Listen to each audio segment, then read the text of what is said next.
মাহমুদুল হাসানের ১৭১ রানের মহাকাব্যিক ইনিংসের পর অধিনায়ক শান্তর ১০০, এতে করে ৫৮৭ রানের পাহাড় গড়ল বাংলাদেশ। তৃতীয় দিনে এসে প্রায় ২০০ রানে এগিয়ে টিম টাইগার্স। আয়ারল্যান্ডের বিপক্ষে ২ দিন হাতে রেখেই পাচ্ছে ম্যাচ জয়ের সুবাতাস। ব্যাটিং বোলিং দুই বিভাগেই আধিপত্য দেখিয়ে এখন চালকের আসনে শান্ত বাহিনী। টাইগারদের এমন পারফরমেন্স আর দিনের সকল ঘটনা এক করে জানবো রিপোর্ট। ৬০০ রান থেকে মাত্র ১৩ রান দূরে থাকতে ইনিংস ঘোষণা বাংলাদেশের। ৩০১ রানের বিশাল লিড। মাহমুদুল হাসান জয়ের ১৭১, শান্তর সেঞ্চুরি, সাদমান, মুমিনুল, লিটনদের 50-তে রানের পাহাড় বাংলাদেশের। দ্বিতীয় ইনিংসে বোলিংয়ে নেমেই নাহিদ রানার গতির ঝড়ে উইকেট শিকার। নাজমুল শান্তর করা দুর্দান্ত রান আউট। তাইজুল ইসলাম করলেন স্পিন জাদুতে কাবু। ব্যাটে বলে ফিল্ডিংয়ে বাংলাদেশ উজ্জ্বল। সিলেট টেস্টে বড় জয়ের হাতছানি টাইগারদের সামনে। ১ উইকেট হারিয়ে ৩৩৮ রান নিয়ে তৃতীয় দিনের খেলা শুরু করে বাংলাদেশ। মাহমুদুল হাসান জয় তখন ১৬৯ রানে অপরাজিত। মুমিনুল হকের ব্যাটে ৮০ রান। আশা ছিল জয় ডাবল সেঞ্চুরি ও মুমিনুল সেঞ্চুরির দেখা পাবেন, কিন্তু দারুণ ছন্দে থাকা দুই ব্যাটারি সেই লক্ষ্য পূরণ করতে পারেননি। ব্যারি ম্যাককার্থির বলে উইকেট হারান মাহমুদুল হাসান জয়। ২৮৬ বল উইকেটে টিকে থেকে ১৬-৪ ও ৪টি ছক্কায় তিনি করেন ১৭১ রান। ডাবল সেঞ্চুরি মিসের হতাশায় মাঠ ছাড়েন জয়। তৃতীয় দিনে আরও ২ রান যোগ করতেই আউট হন মুমিনুল। ১৩২ বলে ৫-৪ ও ২ ছক্কায় ৮২ রান করেন এই ব্যাটার। জয়ের মতো মুমিনুলও ম্যাককার্থির বলেই উইকেট হারান। এবারের বিপিএল এর নিলাম অনুষ্ঠিত হবে আগামী ২৩শে নভেম্বর। অথচ সেদিন তো মিরপুর টেস্টের পঞ্চম দিন হওয়ার কথা। বাংলাদেশ আয়ারল্যান্ড টেস্ট সিরিজের দ্বিতীয় ম্যাচের লাস্ট ডে সেটা হতে পারে এবং খুবই এক্সাইটিং একটা জায়গায় টেস্ট ম্যাচটা চলে যেতে পারে। টেস্ট ম্যাচের ভাই পঞ্চম দিন বলে কথা। ফলে সেই দিনই বিপিএল এর নিলাম আয়োজনটা কেন করা হচ্ছে এই নিয়ে একটা প্রশ্নবোধক চিহ্নের জায়গাটা থাকেই না। ক্রিকেটারদের, ন্যাশনাল টিমের ক্রিকেটারদের নিলামে যে থাকতেই হবে বা নিলামে তাদের কাজটা কি, বিষয়টা সেরকম নয়, কিন্তু তারপরও ফোকাসটা তো ওই টেস্টের দিকে থাকার কথা। বিসিবি তাহলে এরকম সিদ্ধান্ত কেন নিল? আসলে এই ঢাকা টেস্ট পঞ্চম দিনে যাওয়ার কোনো সুযোগই নেই। আয়ারল্যান্ড বাংলাদেশের তুলনায় এতটাই দুর্বল এবং সিলেট টেস্টেই তারা যেটা দেখাচ্ছে তাতে করে ঢাকায় মিরপুরে আমাদের সেই চেনা আঙ্গিনা টেস্ট ম্যাচটা যে পঞ্চম দিনে যাবে না সেটা বিসিবি বুঝতে পেরেছে বলেই এই টেস্টের পঞ্চম দিনেই ওই নিলামটা রেখেছে বিপিএল এর জন্য। সিলেট টেস্টে তৃতীয় দিন শেষে যেই জায়গায় দাঁড়িয়ে রয়েছে সেইখানটাতে চতুর্থ দিনটাই ইনফ্যাক্ট শুধুমাত্র আনুষ্ঠানিকতা।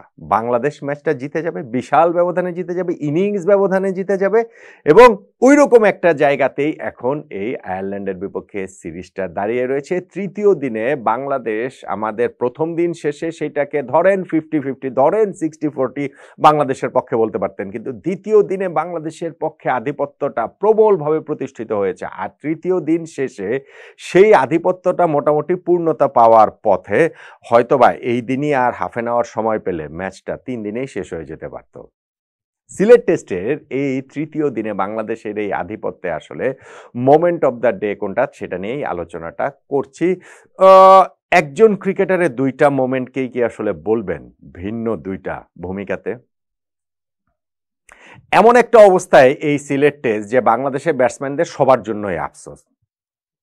মাহমুদুল হাসান জয়, যিনি ১৬৯ রানে অপরাজিত থেকে দিনের খেলা শুরু করেছিলেন, ডাবল সেঞ্চুরির হাতছানিটা তার সামনে ছিল, কিন্তু সেই ডাবল সেঞ্চুরি তিনি করতে পারেননি, আফসোস তার জন্য।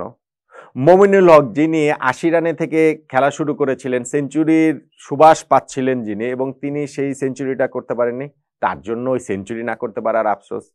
ধরেন এইখানটাতে আমাদের লিটন দাস, তিনি ৬০ রান করে আউট হয়ে গেছেন, সেঞ্চুরি থেকে ৪০ রান দূরে, তারপরেও সেঞ্চুরি করতে না পারার আফসোস।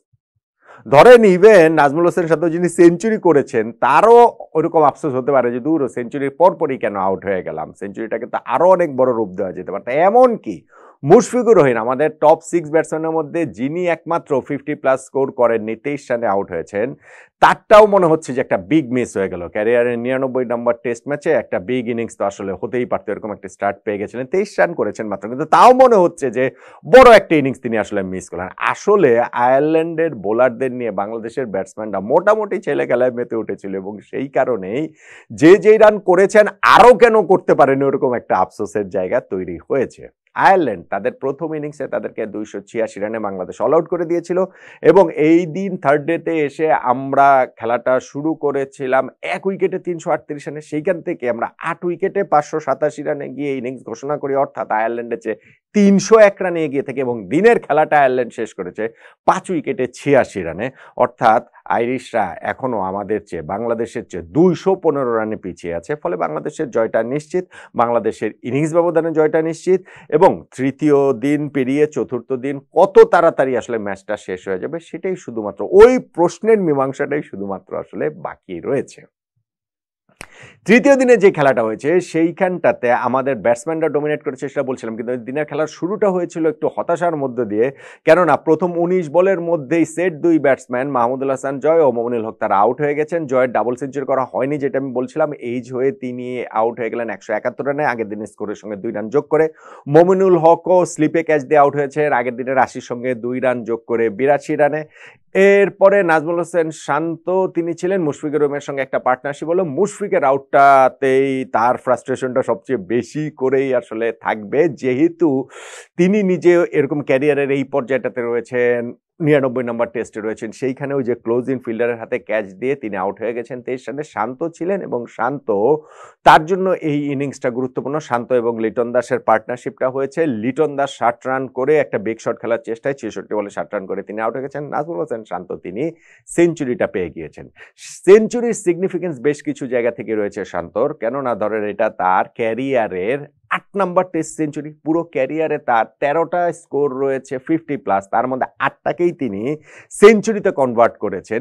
বাংলাদেশি ব্যাটসম্যানদের মধ্যে তো এই কনভার্সন রেটটা আসলে খুবই পোর, সেইখানটা থেকে শান্তর এই কনভার্সন রেটটা 50কে সেঞ্চুরিতে রূপান্তর করতে পারার কনভার্সন রেটটা খুবই এনকারেজিং এই সেন্সে আরও যে 8টা টেস্ট সেঞ্চুরির মধ্যে 4টাই তার টেস্ট ক্যাপ্টেন হিসাবে।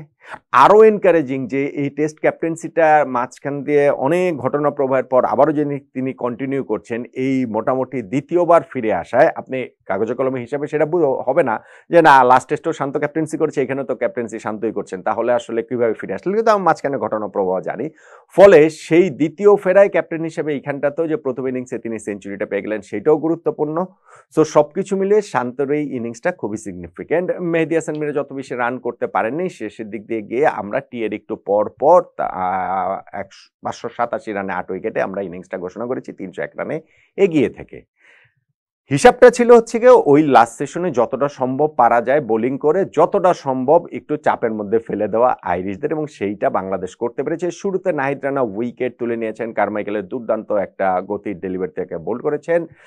এরপরে গিয়ে শেষ দিকে আমরা আরো 4টা উইকেট তুলে নিয়েছি, কেননা ওই 1 উইকেট হারিয়ে মোটামুটি একটা কমফোর্টেবল জায়গায় কত 61 রানে 60+ রানে আসলে আয়ারল্যান্ড পৌঁছে গিয়েছিল।